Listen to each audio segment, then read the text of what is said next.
National player এরকমভাবে আজে বাজে কথা শুনবে, এটা আবার না। মানে দেখেন, ও ভালো বলেই তো ন্যাশনাল টিমে সিলেক্ট করে। ফিল করতাম যখন ড্রেসিং রুমে থাকতাম টিমের সাথে, যাক ওরা একটা মিডিয়া প্রেশারটা ওরা সবসময় খুব মানে যে এমন তো না যে কারোর চাচা মামার জোরে কেউ ন্যাশনাল টিমে খেলে। বাংলাদেশ ক্রিকেটের সবথেকে বড় সব সুপারস্টার সাকিব কিংবা তামিম, মুশফিক মাহমুদুল্লাহ জায়গা ছেড়ে দিয়ে চলে যাচ্ছেন। বাংলাদেশ ক্রিকেট যেন সুপারস্টার বিহীন হতে চলেছে। শান্ত মিরাজরা লম্বা সময় ধরে খেলছেন, তবুও কেন সাকিব তামিমদের পথে আসতে পারছেন না? সমস্যাটা কোথায় হচ্ছে? সাকিব তামিম তো প্রথম থেকেই ভালো করেছেন জাতীয় দলে আসার পর। মুশফিক মাহমুদুল্লাহরাও 5-6 বছর পরে দলের স্টারে পরিণত হয়েছিলেন একটা সময়। তো সাকিব, তামিম, মাহমুদুল্লাহ, মুশফিক এবং মাশরাফি, যে 5 জনের কথা সবসময় বলা হয়, তারা 5-7 বছর যাওয়ার পরে যে একটা সুপারস্টারের মতো একটা তকমা বা ওইরকম একটা লেভেলে যেতে পেরেছিলেন। তারপরের অনেক ক্রিকেটারই তো 7 বছর 8 বছর খেলে ফেলেছে, কেউ কেউ 10 বছরের মতো, কিন্তু ওই জায়গাটা রিচ করতে পারছে না বলে মনে হচ্ছে। কনসিস্টেন্সি আমি একটা কথা বললাম, ধারাবাহিকতা একদমই নাই। লিটন কোনো সময় খুব ভালো খেলছে, তো কোনো সময় ভালো খেলছে না। এটা আপনার ওদের অ্যাভারেজ বা স্কোর বলে দিবে। বাট আমি বললাম যে মরি হয়, এখন টাইম, এখন টাইম ধরেন যারা আমাদের সেকেন্ড স্ট্রেংথ অফ প্লেয়ার্স, অর্থাৎ যারা প্রাইম, আমি এদেরকে সবসময় বলি যারা কোয়ালিটি প্লেয়ার্স, লিটন, শান্ত, এরা মানে আমি যদি আফিফের কথা বলি, কিংবা আমি মানে যাদের কথাই বলি, হৃদয় এখন এক বছরের মতো 1.5 বছরের মতো খেলে ফেলতেছে।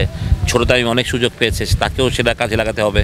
তো আমার মনে হয় যে এই সবগুলো ছেলে যদি তাদের বেস্ট দিয়ে খেলতে পারে, তাহলে আমাদের মনে হয়, কারণ আপনি একটা সময় আসলে মাহমুদুল্লাহ বা যেটা মুশফিক যাদের কথা বললেন, বা তামিম, সাকিব, কেউ থাকবে না।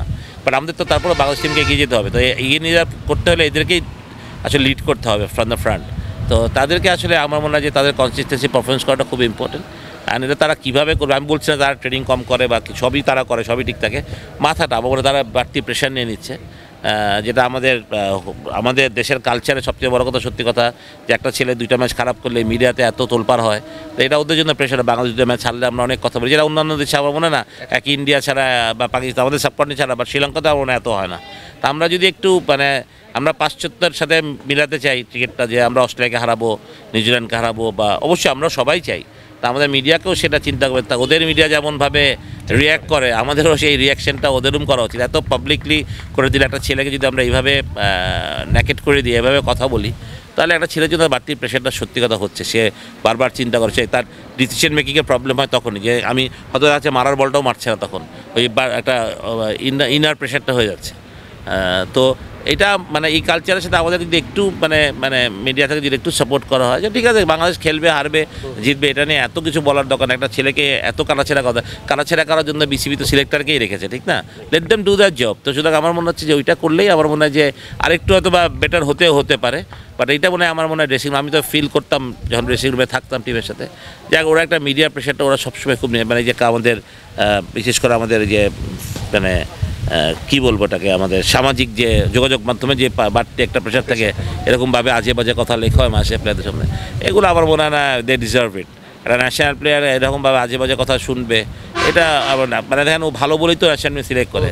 এমন তো না যে কারোর চাচা মামার জোরে কেউ ন্যাশনাল টিমে খেলে। বাট তারা ভালো ক্রিকেটার বলেই তো জাতীয় দলে চান্স পায়। কিন্তু তাদেরকে পরে নিয়ে এইভাবে কাটাছেড়া করা হয়, একটা ছেলের জন্য কিন্তু খুব বিব্রতকর, তার পরিবারের জন্য বিব্রতকর, তার জন্য বিব্রতকর। তারপর আমরা এই জায়গাটা থেকে যদি আমরা সবাই সাধারণ মানুষ যারা আমরা খেলাটাকে ভালোবাসি, যারা তো ফলো করে, তারা সবাই ভালোবাসে নিশ্চয়ই। তো তাদের ভালোবাসা থেকে আমি একটা কথাই বলবো, যে আপনারা এনজয় করেন তাদেরকে, কিন্তু তাদেরকে অবশ্যই আপনি হেলদি ক্রিটিসিজম করাটা it's not a problem. But যখন আপনি খুব পার্সোনালাইজ ক্রিটিসিজম করবেন, তখন ইটস ভেরি ব্যাড। আমার মনে হয় যে এটা একটা মানুষের উপরে খুবই টর্চার করা আসলে।